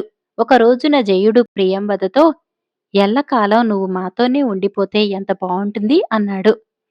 అదెలా సాధ్యం? మరి కొన్నాళ్లకు నా పెళ్లి జరిగిపోతుంది కదా అన్నది ప్రియంవద. పెళ్ళైపోతే ఏం అని ప్రశ్నించాడు విజయుడు అమాయకంగా. పెళ్ళయ్యాక నేను నా భర్త దగ్గర ఉండిపోతాను, ఇక్కడ ఉండటం కుదరదు అన్నది ప్రియంవద. జయుడు కొంచెంసేపు ఆలోచిస్తూ ఊరుకొని, పోనీ నువ్వు నన్నే పెళ్లి చేసుకోరాదా అన్నాడు. అందుకు విజయుడు ఒప్పుకుంటాడా అన్నది ప్రియంవద. ఒప్పుకోను, నేను నిన్నే పెళ్లాడతాను అన్నాడు విజయుడు పట్టుదలగా. జయుడు విజయుడికేసి కోపంగా చూశాడు. ఇద్దరూ వాదులాటకు దిగారు. ప్రియంవద వాళ్లను వారిస్తూ, మీ ఇద్దరిలో ఒకరినే నేను పెళ్లి చేసుకోగలను, అందుకొక ఉపాయం ఉన్నది. ఈ గ్రామంలో ఉన్న పరదేశి చాలా ప్రమాదకారుడు, అతన్ని మీ ఇద్దరిలో ఎవరు ఓడిస్తే అతన్ని నేను పెళ్లాడతాను అన్నది. ఆ పరదేశి మాయలమారి మహామాంత్రికుడు, వాడిని ఓడించటం మా ఇద్దరి వల్ల కాదు అన్నారు జయ విజయులు ఏకకంఠంతో. నిజంగా నన్ను పెళ్లాడదలిస్తే మీరిలాంటి కఠిన కార్యాన్నైనా సాధించగలరు, ఆ పరదేశిని ఓడిస్తే తప్ప, లేకపోతే నేను మీలో ఒకరిని పెళ్లాడలేను అన్నది ప్రియంవద. జయుడు అనుమానంగా చూస్తూ, నిన్ను పెళ్లాడాలంటే ఆ పరదేశిని ఓడించాలా, ఎందుకు అని అడిగాడు. ఎందుకేమిటి, ఆ పరదేశి మనకు పక్కలో బెల్లం వంటివాడు. రేపు నేను మీలో ఒకరిని వివాహమాడాక అతడు నన్ను బలవంతంగా ఎత్తుకుపోతే అప్పుడు మీరేం చేస్తారు? అందువల్లనే అతన్ని ముందుగా ఓడించమంటున్నాను అన్నది ప్రియంవద. నువ్వు చెప్పింది నిజమే, రేపే ఆ పరదేశితో యుద్ధం చేసి చిత్తుగా ఓడించేస్తాను అన్నారు జయ విజయులిద్దరూ ఒకేసారి. పరదేశిని ఓడించిన వాళ్లనే పెళ్లాడతానని ప్రియంవద చెప్పిన మరుసటి రోజున జయ విజయులిద్దరూ పరదేశిని కుస్తీ పోటీకి సవాలు చేశారు. పరదేశి వాళ్లతో, ఒకరి తర్వాత ఒకరెందుకు, మీ ఇద్దరితో ఒకేసారి కుస్తీ పట్టి ఓడిస్తాను అన్నాడు. ఆ వెంటనే జయ విజయులకు పరదేశికి మల్లయుద్ధం జరిగింది. పరదేశి మధ్యన నిలబడితే జయ విజయులు అమితోత్సాహంతో అతడికి చెరొక పక్క నిలబడ్డారు. పరదేశి వాళ్ల చేతుల్లో చిత్తుగా ఓడిపోయాడు. ఇది చూసి ప్రియంవద తెల్లబోయింది. పరదేశి జయ విజయులిద్దర్నీ తేలికగా ఓడించగలడని ఆమె అనుకున్నది. మేం ఇద్దరం పరదేశిని చిత్తు చేశాం, మాలో ఎవర్ని పెళ్లి చేసుకుంటావో చెప్పు అన్నాడు జయుడు. మీ ఇద్దరిలో ఎవరు బలవంతులో తేల్చుకోండి, కావాలంటే ఇందుకు మీ పెద్దలను సంప్రదించండి అన్నది ప్రియంవద. జయ విజయులు తమ తల్లిదండ్రుల వద్దకు వెళ్లి ప్రియంవదను పెళ్లాడాలన్న తమ కోర్కెను తెలియబరిచారు. అప్పుడు పెద్ద పెద్ద చిన్న పెద్ద సమావేశమై ఈ విషయం గురించి చాలాసేపు మాట్లాడుకున్నారు. వాళ్లకు తెగని సమస్య ఏమిటంటే, ఎంత నచ్చ చెప్పినా ప్రియంవద విషయంలో జయ విజయులు ఒక అంగీకారానికి రావటం లేదు. ఇద్దరూ ప్రియంవదను పెళ్లాడాలని తహతహలాడుతున్నారు. నేను పెద్దవాణ్ణి, అందువల్ల నా కొడుకు జయుడు ప్రియంవదను పెళ్లి చేసుకుంటాడు అన్నాడు పెద్ద పెద్ద. ఇంతకాలం మనిద్దరిలో ఎవరు గొప్ప అన్న సమస్య తల ఎత్తలేదు. ఈ పెళ్లి జరిగితే నువ్వు నీ కొడుకు మా కుటుంబం కంటే గొప్పవాళ్లు అయిపోతారు, అది నేను సహించలేను అన్నాడు చిన్న పెద్ద. అప్పుడు పెద్దలిద్దరి మనసులోనూ ఒక విషయం తలుక్కుమంది. ఇంతకాలంగా తామిద్దరూ ఎంతో సఖ్యంగా ఉంటున్నారు. ఇప్పుడు ప్రియంవద గురించి తమ కుటుంబాల మధ్య కలత వచ్చేలా ఉన్నది. ఇందువల్ల నష్టపోయేదెవరు? ఇదంతా తమరి ఇద్దరి మధ్య కలతలు తేవటానికి పరదేశీ పన్నుతున్న పన్నాగం కాదు కదా అని వాళ్లకు అనుమానం వచ్చింది. ఆ వెంటనే పెద్దలిద్దరూ పరదేశీ దగ్గరకు వెళ్లారు. పరదేశీ వాళ్లు చెప్పింది విని, ఈ గొడవంతా ఆ ప్రియంవద మూలంగా వచ్చింది. ఆమె జయ విజయులకు పోటీ పెట్టింది, అందువల్లనే మీ మధ్య కలతలు ప్రారంభమయ్యాయి. ఇందులో నా ప్రమేయం ఏమీ లేదు అన్నాడు. ఈ జవాబు విని పెద్ద పెద్ద కోపంగా, ఈ జరిగిన దానిలో ప్రియంవద తప్పేమీ లేదు. నువ్వు జయ విజయులిద్దర్నీ ఓడించగలవు, అయినా కావాలని ఓడిపోయావు. ఆ విధంగా వాళ్ళిద్దరూ కలహించుకోవాలని పథకం వేశావు అన్నాడు. పరదేశీ చెవులు మూసుకొని, వాళ్ళిద్దరి సఖ్యత కోసం ప్రాణాలైనా ఇవ్వగలను నేను, వాళ్ల మధ్య కలతలు సృష్టించటమా అన్నాడు. అయితే మా పిల్లల చేతుల్లో నువ్వెందుకు ఓడినట్టు అని అడిగాడు చిన్న పెద్ద. నేను కావాలని ఓడిపోలేదు, వాళ్లే ఓడించారు అన్నాడు పరదేశి. అదెలా సాధ్యం, నీ శక్తులన్నీ ఏమయ్యాయి అని అడిగాడు పెద్ద పెద్ద. ఇప్పుడు నాలో ఏ శక్తులూ లేవు, అన్నీ పోయాయి. ఇందుకు ప్రియంవదే కారణం. ఆమె గ్రామంలో అడుగు పెడుతూనే నన్ను ప్రేమిస్తున్నానన్నది. ఆ క్షణం నుంచి నాకామెను పెళ్లాడాలనిపించింది. ఆ స్వార్థ చింతన వల్ల నా శక్తులన్నీ పోయాయి. అపకారికి కూడా ఉపకారం చేయాలన్న మంచి బుద్ధి ఉండటం వల్ల భగవంతుడు సదా నన్ను కాపాడుతూ వచ్చాడు. కాని ఇప్పుడు నాలో స్వార్థం తలెత్తింది, త్యాగబుద్ధి నశించింది. మీరు అనుమతిస్తే నేను ప్రియంవద ఈ గ్రామం వదిలి వెళ్లిపోతాం అన్నాడు పరదేశి. ఈ జవాబుకు పెద్దలిద్దరూ తెల్లబోయారు.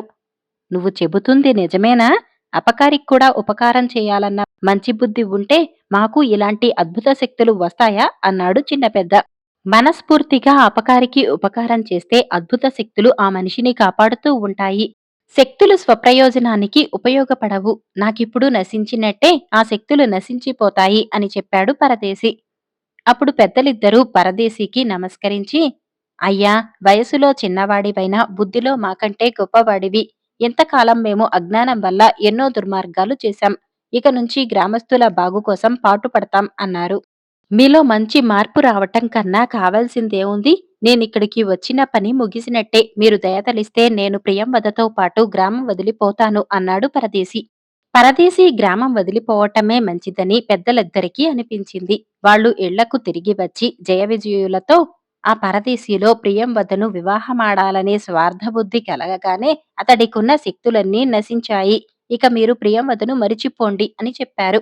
అది సాధ్యమయ్యే పని కాదు. ఏది ఏమైనా సరే ప్రియంవద మాకు కావాలి అన్నాడు జయుడు. అదెలా సాధ్యం? మీరిద్దరూ ఆమె కోసం గొడవ పడుతున్నారు కదా అన్నాడు పెద్ద పెద్ద. ఇప్పుడా గొడవేం లేదు. పూర్వకాలంలో ఒకే స్త్రీని నలుగురైదుగురు వివాహమాడినట్టు కథలున్నాయి. అదే విధంగా నేను జయుడు ప్రియంవదను వివాహమాడతాం అన్నాడు విజయుడు.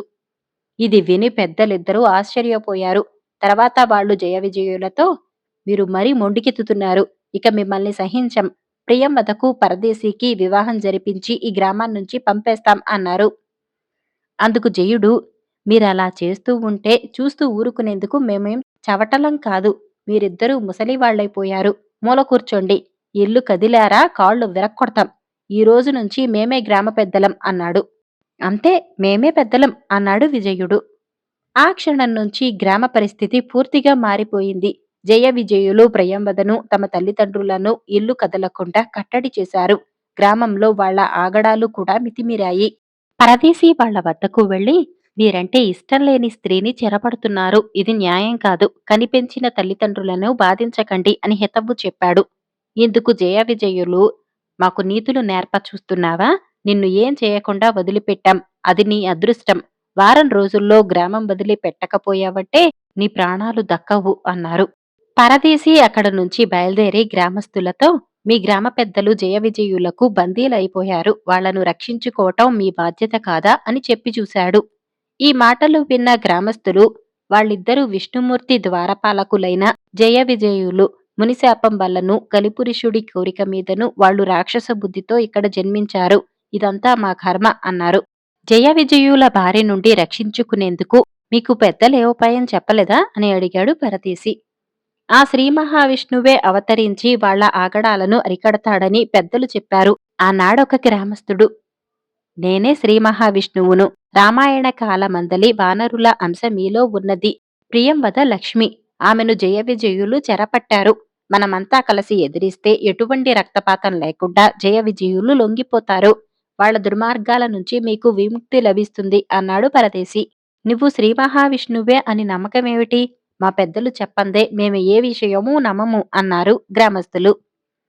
అలాగా, అయితే మీరందరూ నా వెంట వచ్చి ఆ పెద్దలనే అడగండి అంటూ పరదేశి బయలుదేరాడు. పరదేశి గ్రామస్తులను వెంట పెట్టుకుని గ్రామ పెద్దల వద్దకు బయలుదేరాడు. అంతమంది జనంతో వచ్చిన పరదేశిని చూసి జయ విజయులు భయపడ్డారు. మేమంతా ఒకసారి మా పెద్దల్ని చూడాలి అన్నారు గ్రామస్తులు ఏకకంఠంగా. ఎందుకు అని అడిగాడు జయుడు. ఈ పరదేశి తాను మహావిష్ణువు అంటున్నాడు. అదెంతవరకు నిజమో పెద్దలనడిగి తెలుసుకోవాలి. పెద్దలు నిజంగా ఈయన మహావిష్ణువే అంటే మేమంతా కలిసి ఇప్పుడే మిమ్మల్ని హతమారుస్తాం అన్నారు గ్రామస్తులు. జయ విజయులు భయకంపితులైపోతూ లోపలికి వెళ్లి పెద్దలిద్దరికీ సంగతి చెప్పి, మీరిప్పుడు మాకు సహాయపడాలి. ఆ పరదేశి మహావిష్ణువని చెప్పారో మేము మీ కళ్ల ఎదుటే ఆత్మహత్య చేసుకుంటాం అన్నారు. పెద్దలిద్దరూ ఏం చేయాలో తోచక ఒక క్షణం తికమికపడి కాసేపు ఊరుకుని, మీరు మమ్మల్ని చాలా చిక్కు సమస్యలో పడేశారు. ఒకసారి మమ్మల్ని ప్రియంవదతో మాట్లాడనివ్వండి అన్నారు.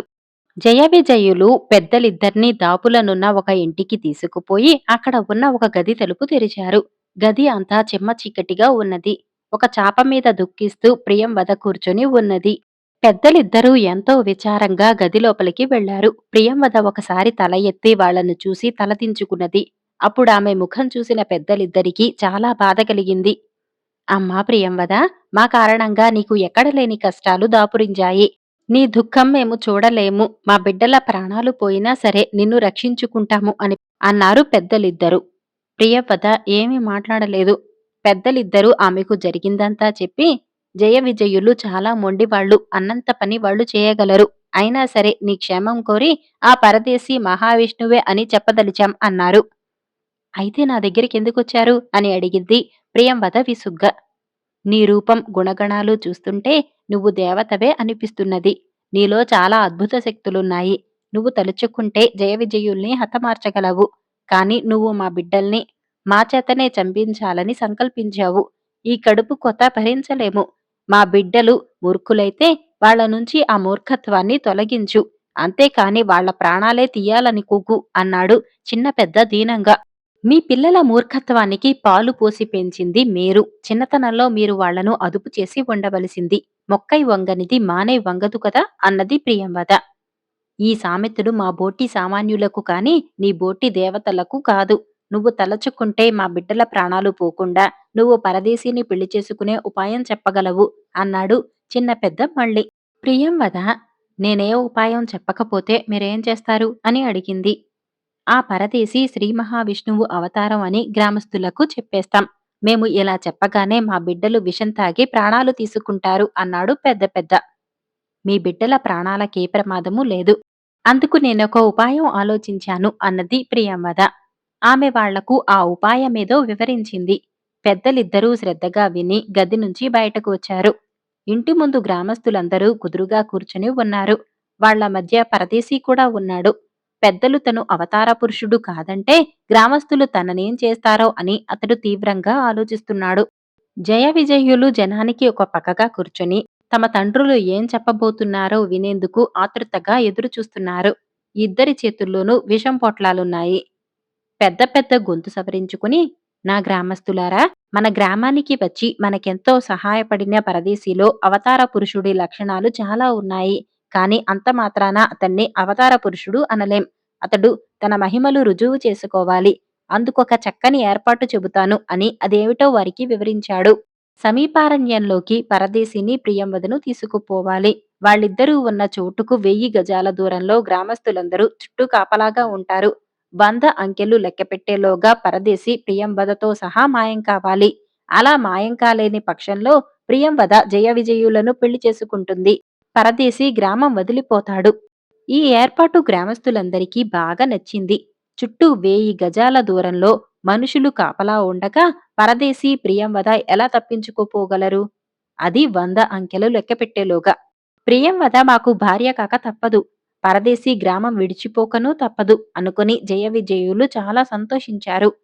అయితే ప్రియంవద తను వచ్చిన చెట్టుబోదిలోని మార్గం ద్వారా తిరిగి రాజభవనం చేరుకోవాలనుకుంటున్నదని వాళ్లకు తెలియదు. ఆ తర్వాత పెద్దలిద్దరూ చెప్పిన విధంగా ఏర్పాట్లు జరిగాయి. పరదేశీ అవతార పురుషుడని నాకు తెలుసు. మేమిద్దరమూ ఇక్కడ నుంచి మాయమై కొంతకాలం ఆకాశయానం చేస్తాం. అక్కడ మీ ఆతిథ్యం గుర్తు చేసుకునేందుకు వీలుగా మాకు కొన్ని ఆహార పదార్థాలు ఇవ్వండి అని ప్రియంవద గ్రామస్తులను కోరింది. గ్రామస్తులు అదే విధంగా ప్రియంవదకు పరదేశీకి కొన్ని ఆహార పదార్థాలు మూటకట్టి ఇచ్చారు. అరణ్య మధ్యంలో ప్రియంవద కోరిన చోట ఆమెను పరదేశిని వదిలారు. గ్రామస్తులు వాళ్లకు కాపలా కాసేందుకు 1000 గజాల దూరంలో నిలబడేందుకు బయలుదేరుతూ ఉండగా పరదేశీ వాళ్లతో ఇలా అన్నాడు. మీరిప్పుడు 1000 గజాల దూరం వెళ్లి 100 అంకెలు లెక్క పెడతారు. ఆ తర్వాత మేమిద్దరము మీకు కనిపించం. అంటే నేను విష్ణువు అవతారమే కదా, మళ్ళీ మీకు కనపడను కాబట్టి నా ఆదేశం చెబుతున్నాను. ప్రజాబలం ప్రభుబలం కంటే గొప్పది. ఎవరు మీకు అన్యాయం తలపెట్టినా సహించకండి. అంతా ఏకమై ఆ అన్యాయాన్ని ఎదిరించండి. జయ విజయులు మీకంటే శక్తిమంతులు కారు. వాళ్లల్లో ఉన్న జయ విజయుల రాక్షసాంశను నేను తీసుకుపోతున్నాను. వాళ్లను మీ శక్తితో లొంగదీయండి. ఎంతకాలం మిమ్మల్నేలిన మీ గ్రామ పెద్దలిద్దరూ అన్ని విషయాల్లోనూ మీకు సహాయపడతారు. వెళ్ళండి, మీకు శుభం కలుగుతుంది. గ్రామస్తులందరూ వెళ్లిపోయారు. పరదేశీ ప్రియంవద మాయం కావాలని గ్రామ పెద్దలిద్దరూ కోరుకున్నారు. వాళ్లు మాయం కావటం అసాధ్యమని జయ విజయులు అనుకున్నారు. గ్రామస్తులు కనుమరుగు కాగానే ప్రియంవద పరదేశిని తిన్నగా సొరంగద్వారం ఉన్న చెట్టు దగ్గరకు తీసుకుపోయింది. ఇద్దరూ కలిసి చెట్టుబోదలో ఉన్న ద్వారం తలుపు తెరిచి సొరంగంలో ప్రవేశించి తలుపుకు లోపల గడియ బిగించారు. పరదేశీ ప్రియంవద చెట్టుబోదలో ఉన్న సొరంగంలో ప్రవేశించి లోపల గడియ బిగించిన కొద్దిసేపు తర్వాత గ్రామస్తులు వచ్చి చూస్తే ఎక్కడా పరదేశీ ప్రియంవదల జాడ లేదు. వాళ్ళు ఆ ప్రాంతాల గల చెట్లను, పుట్లను వెతికి చివరకు పరదేశీ మరెవరో కాదు, భగవంతుడి అంశగల మహానుభావుడు అన్న నిర్ణయానికి వచ్చారు. జరిగిన వింత చూసి జయవిజయులు ఇప్పుడేమి చేయటమా అని ఆలోచిస్తున్నంతలో గ్రామ ప్రజలు మూక ఉమ్మడిగా వాళ్ల మీద దాడి చేసి నాటి నుంచి 10 సంవత్సరాల వరకు శతనందన గ్రామ ప్రాంతాల ఎక్కడ కనిపించినా ప్రాణాలు దక్కవని చెప్పి తరిమివేశారు. సొరంగ మార్గంలో ప్రవేశించిన ప్రియంవదకు ఈసారి ప్రయాణం ఇబ్బంది అనిపించలేదు. తోడుగా పరదేశీ ఉన్నాడు. ఆకలైనప్పుడు తినటానికి ఆహార పదార్థాలున్నాయి. మనం రాజభవనానికి వెళ్ళగానే ఏం చెయ్యాలి అని పరదేశి ప్రియంవదను అడిగాడు. అందుకు ప్రియంవద, ఈసరికి నన్నొక మహామాంత్రికుడు ఎత్తికిపోయాడని రాజధానిలో పుకారు లేచి ఉంటుంది. ఆ మాంత్రికుడి బారి నుంచి నువ్వు రక్షించావని నా తండ్రికి చెబుతాను. మన వివాహం జరిగిపోతుంది అన్నది. కాని ఇది అన్యాయం. ఇదే విధంగా వివాహం చేసుకుంటానని లోగడ నువ్వు కాపలా భటుడు జయుడికి మాట ఇచ్చి ఉన్నావు అన్నాడు పరదేశి. నిన్ను చూసే వరకు అలాగే అనుకున్నాను. ఆ భటుడు నా ప్రాణాలు కాపాడినందుకు ఏమైనా చెయ్యాలనిపించిందే తప్ప వాణ్ణి నేను ప్రేమించలేదు అన్నది ప్రియంవద. పరదేశి కొంచెంసేపు ఆలోచించి, నువ్వు ఆ భటుణ్ణి పెళ్లాడటమే న్యాయం అనిపించుకుంటుంది అన్నాడు. ఈ మాటలు ప్రియంవదకు చాలా బాధ కలిగించాయి. ఆమె ఎంతో విచారంగా, నన్ను పెళ్లాడటం నీకిష్టం లేదా అని అడిగింది. ఎందుకిష్టం లేదు? నీ జాతకంలో సామాన్యుడిని పెళ్లాడతావని ఉన్నదన్నావు. ఆ వెంటనే నీకోసం సామాన్యుణ్ణి కావాలన్న కోరిక నాలో కలిగింది. ఈ స్వార్థచింతన వల్ల అప్పటి వరకు నాలో ఉన్న అద్భుత శక్తులన్నీ అదృశ్యమైపోయాయి. అపకారికైనా ఉపకారం చేయమని ఏ పరిస్థితుల్లోనూ స్వార్థచింతన కూడదని హిమాలయాల్లో తపస్సు చేసుకునే నా గురువర్యులు నన్ను ఆజ్ఞాపించారు. వారి ఆజ్ఞకు వ్యతిరేకంగా ప్రవర్తించాను అని పరదేశి కొంచెం ఆగి, ఏది ఏమైనా నా కారణంగా జయుడికి అన్యాయం జరగకూడదు అన్నాడు. ప్రియంవద అతడికి ఏమీ జవాబివ్వలేకపోయింది. తను రాజభవనం చేరాక జయుడిని పిలిచి సంగతి చెప్పి అతడి చేత తను పరదేశిని వివాహమాడేందుకు ఒప్పించాలనుకున్నది. ఇది జరిగితే తప్ప పరదేశి తనను వివాహమాడడు. కొంతకాలం గడిచాక ఒక రాత్రి వేళ తన శయనాగారం చేరింది ప్రియంవద. ఆమె పరదేశిని తాను పిలిచే వరకు సొరంగాల్లోనే ఉండవలసిందిగా కోరింది. ఆ తర్వాత ప్రియంవద శయనాగారంలోని గంటను మోగించింది. ఆ మరుక్షణం శయనాగారంలోనికి 10 మంది పరిచారికలు వచ్చారు. రాకుమారి ప్రియంవద తిరిగి వచ్చిందన్న వార్త క్షణాల మీద అంతఃపురంలో అందరికీ తెలిసిపోయింది. రాజు కీర్తిసేనుడు, రాణి కాంతిమతి పరుగు పరుగున అక్కడికి వచ్చారు. కాంతిమతి ప్రియంవదను కౌగిలించుకుని, నా బంగారు తల్లి, ఇంతకాలం ఏమైపోయావు, ఎక్కడున్నావు అని అడిగింది. అమ్మా, అదంతా ఒక పెద్ద కథ, తర్వాత చెబుతాను. ముందు నా అంతఃపుర కాపలా భటులందర్నీ పిలిపించండి అన్నది ప్రియంవద. అలా కాపలా ఉండే భటులు 20 మంది. వాళ్ళు అంతఃపురం బయట ఉద్యానవనాల్లోనూ ఉంటూ రాకుమారిని 1000 కళ్లతో కాపాడుతూ ఉంటారు. తన కుమార్తె ఏదో ప్రత్యేకమైన కారణం ఉండటం వల్లనే కాపలా భటులను పిలిపించమంటున్నదని రాజు కీర్తిసేనుడు వాళ్ల కోసం కబురు పంపాడు. త్వరలోనే కాపలా వాళ్లు అక్కడికి వచ్చారు. కాని వాళ్లల్లో జయుడు లేడు. ప్రియంవద ఆశ్చర్యపోయి తండ్రితో, నాన్నా, ఈ కాపలా భటుల్లో జయుడు అనేవాడుండాలి, ఏమయ్యాడు అని అడిగింది. అందుకు జవాబుగా కాపలా భటుల నాయకుడు, యువరాణి, ఆ జయుడికి తన మరతలితో వివాహ నిశ్చితార్థం జరగనున్నది. ఆ పని మీద వాడు 4 రోజుల సెలవు తీసుకుని సొంత గ్రామానికి వెళ్లాడు. రేపు వాడు తిరిగి పనిలో ప్రవేశించవలసిన దినం అని జవాబు చెప్పాడు. అది విని ప్రియంవదకు పట్టరాని సంతోషం కలిగింది.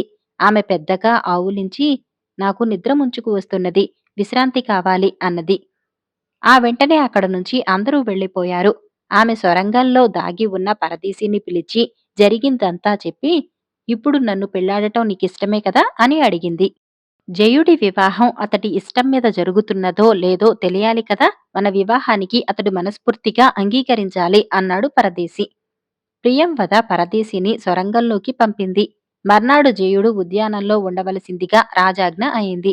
ప్రియంవద అక్కడికి పోయి జరిగిన సంగతులేవీ జయుడికి చెప్పకుండా, క్షేమంగా ఉన్నావా, నీ పెళ్లికి నిశ్చితార్థం జరిగిపోయిందంట, నిజమేనా అని అడిగింది. నిజమే రాకుమారి, తమరు నన్ను క్షమించాలి. ఆనాడు అనాలోచితంగా ఏదో కోరాను. ఎంతో కాలంగా నా మరదల్ని వివాహమాడాలి అనుకుంటున్నాను. నిశ్చితార్థంతో పాటు పెళ్లి ముహూర్తం కూడా నిర్ణయించారు అన్నాడు జయుడు. జయుణ్ణి పంపేసి ప్రియంవద సొరంగాల్లో ఉన్న పరదేశిని కలుసుకుని అతడికి జయుడి నిర్ణయం చెప్పి, ఇప్పుడు నన్ను వివాహమాడేందుకు ఎలాంటి అభ్యంతరం లేదు కదా అన్నది. పరదేశి ప్రియంవదను వివాహమాడేందుకు అంగీకరించాడు. అప్పుడామె అతన్ని తల్లిదండ్రుల వద్దకు తీసుకుపోయి, తాను సొరంగ మార్గం చివరి వరకు చూడకోరి వెళ్ళానని అబద్ధం చెప్పి, ఆ తర్వాత జరిగిందంతా కథగా చెప్పింది. కీర్తిసేనుడు పరదేశి తన కుమార్తెకు చేసిన సహాయానికి సంతోషించి, నా కుమార్తె కోసం నీ అద్భుత శక్తులన్నిటినీ త్యాగం చేసి సామాన్యుడివైపోయావు. నీకు నా రాజ్యాన్ని కానుకగా ఇచ్చినా నీకు కలిగిన లోటు తీరదు అన్నాడు. ఆ మాటలకు పరదేశి మందహాసం చేసి, మహాప్రభూ, అపకారికి కూడా ఉపకారం చేసిన పుణ్యఫలమే నాకు రాజ్యంతో పాటు రాకుమారి కూడా లభ్యమయ్యేలా చేసిందనుకుంటాను. నేను రాజునయ్యాక కూడా నా స్వప్రయోజనం కాక ప్రజల మేలే ముఖ్యమని భావించి అందుకు తగిన విధంగా ప్రవర్తిస్తాను. వాళ్ళ కోసం ఎటువంటి త్యాగమైనా చేస్తాను. ఇందుకు మీరు సమ్మతించాలి అన్నాడు. కీర్తిసేనుడు కొద్దిసేపు ఆలోచించి, రాజైనవాడు ప్రజల యోగక్షేమాలే ముఖ్యమన్న ధోరణిలో పరిపాలన సాగించాలన్నది నా అభిమతం కూడా.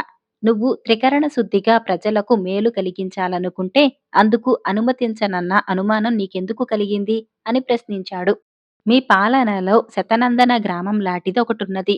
ఏ రాజ్యంలో అయినా ప్రజలు మూర్ఖులుగా ఉంటే దాని పాలకుడు తన విధిని సరిగా నిర్వహించటం లేదని గ్రహించవచ్చు అన్నాడు పరదేశి.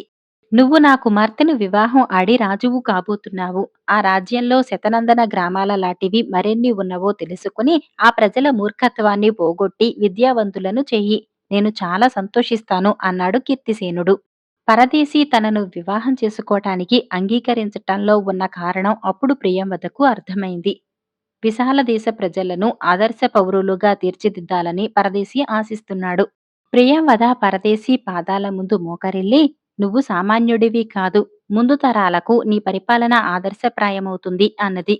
ఆ తర్వాత పరదేశి ప్రియంవదను వివాహం చేసుకుని ఉపకారసేనుడన్న పేరుతో విశాల దేశాన్ని ప్రజారంజకంగా పరిపాలించి ఆదర్శ ప్రభువుగా పేరుగాంచాడు.